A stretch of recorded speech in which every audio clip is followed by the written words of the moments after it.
Los informes decían que el hospital estaba funcionando bien. Los indicadores de desempeño se cumplían. Los objetivos administrativos estaban en verde. Y mientras eso ocurría, pacientes internados en el hospital de Stafford morían en condiciones que las investigaciones posteriores describirían como inaceptables. Este es el caso del Mid Staffordshire NHS Foundation Trust. Una falla que no comenzó con una explosión ni con un accidente. Comenzó con una decisión institucional que, en su momento, parecía completamente razonable. El NHS, el Sistema Nacional de Salud del Reino Unido, es uno de los sistemas de salud pública más grandes del mundo. Financia y opera hospitales, clínicas y servicios de atención primaria para una población de más de 60 millones de personas. Su funcionamiento depende de un modelo de supervisión centralizada que, desde la década de 1990, incorporó progresivamente un sistema de métricas de desempeño como mecanismo de control y rendición de cuentas. La lógica detrás de este modelo era clara. Si no se puede medir, no se puede gestionar. Los indicadores permitirían identificar hospitales con problemas, asignar recursos de forma eficiente y garantizar estándares mínimos de atención en todo el sistema. Con el tiempo, este enfoque se institucionalizó.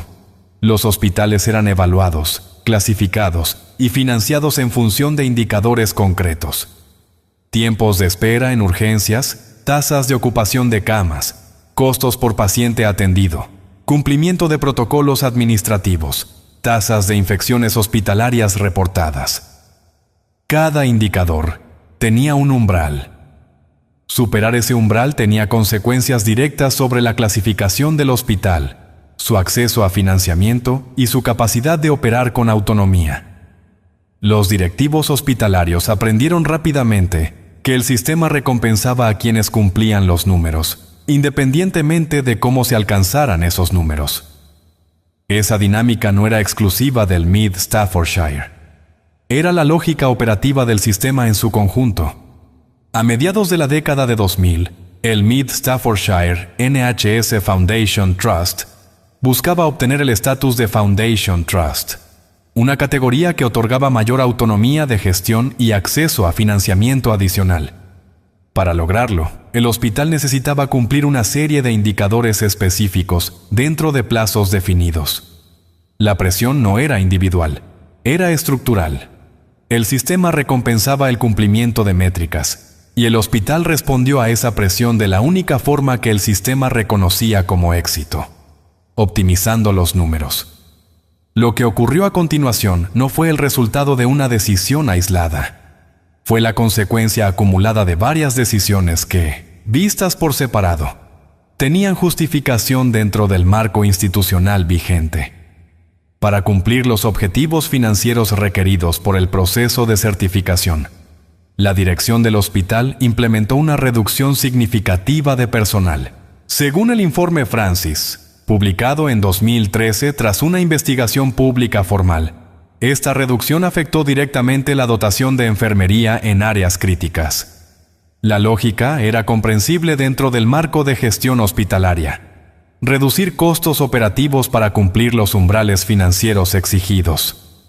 No era una decisión inusual en el contexto del NHS de ese periodo.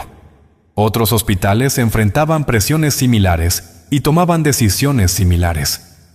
La consecuencia inmediata fue discreta. Algunas áreas operaban con menos personal del recomendado. No hubo una alarma institucional visible. Los reportes seguían mostrando cumplimiento en las categorías evaluadas. El sistema no tenía un mecanismo que conectara la reducción de personal con el deterioro potencial de la atención clínica. Esa desconexión no fue detectada y no fue corregida. Uno de los indicadores más vigilados en el NHS durante ese periodo era el tiempo de espera en urgencias. Ningún paciente debía esperar más de 4 horas desde su llegada hasta ser atendido o dado de alta. El incumplimiento de este indicador tenía consecuencias directas sobre la clasificación del hospital. Según la investigación posterior, esto generó dinámicas en las que el movimiento administrativo de los pacientes registrar su traslado o cambiar su estado en el sistema se convirtió en una prioridad operativa. Algunos pacientes eran reclasificados de formas que cumplían el indicador sin que su condición clínica real hubiera mejorado. El indicador marcaba cumplimiento. La condición de los pacientes no siempre lo respaldaba, y el sistema no estaba diseñado para detectar esa diferencia.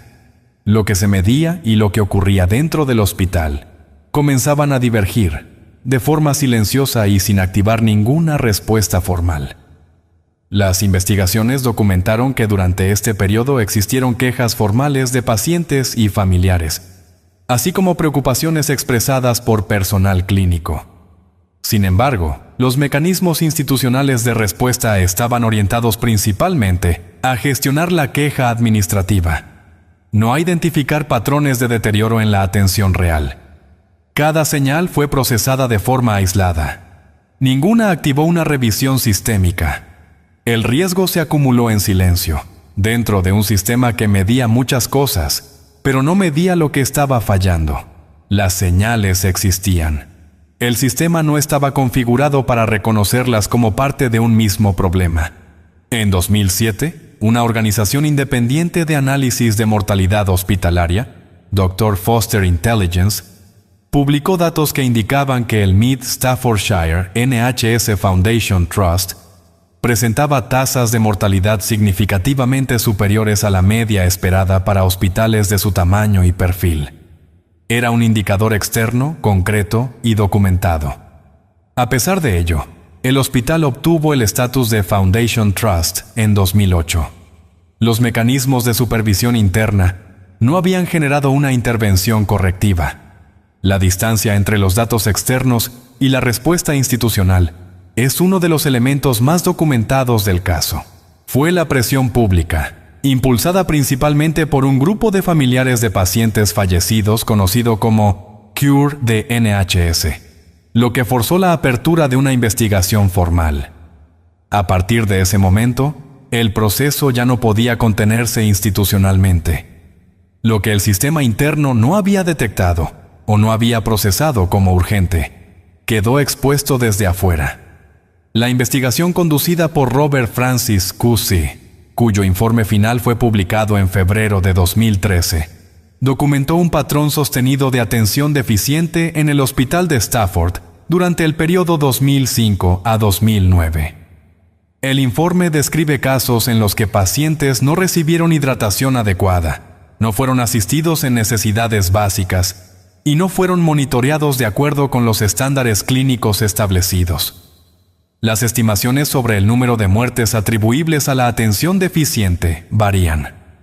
Una estimación estadística preliminar sugirió entre 400 y 1.200 muertes por encima de la tasa esperada durante ese periodo. El propio informe Francis advirtió que estas cifras deben interpretarse con cautela metodológica y no como un conteo directo de muertes causadas por negligencia individual.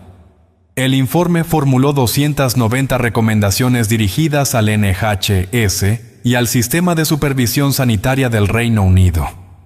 Las consecuencias institucionales fueron extensas y se desarrollaron en varios niveles simultáneamente. En el plano regulatorio, el caso aceleró la creación de la Care Quality Commission como organismo independiente de inspección hospitalaria con facultades más amplias que sus predecesores.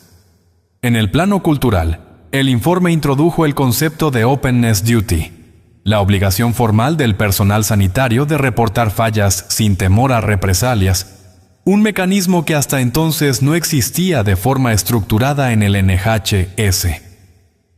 En el plano político, el caso generó un debate parlamentario sostenido sobre los límites del modelo de gestión por métricas y sobre la forma en que el sistema central de supervisión había procesado o dejado de procesar las señales disponibles antes de que la situación se hiciera pública. Ninguna de estas reformas fue inmediata ni uniforme. Su implementación se extendió durante varios años y continúa siendo objeto de evaluación en la literatura especializada sobre gestión sanitaria. El informe Francis no concluyó que existiera una intención deliberada de causar daño. Concluyó algo más difícil de procesar: que el sistema estaba diseñado para producir exactamente los resultados que produjo. Los indicadores funcionaron. Los procesos se siguieron. Las certificaciones se otorgaron. Y mientras eso ocurría, la distancia entre lo que los números decían y lo que estaba pasando dentro del hospital siguió creciendo, sin que nadie dentro del sistema tuviera los incentivos necesarios para cerrarla.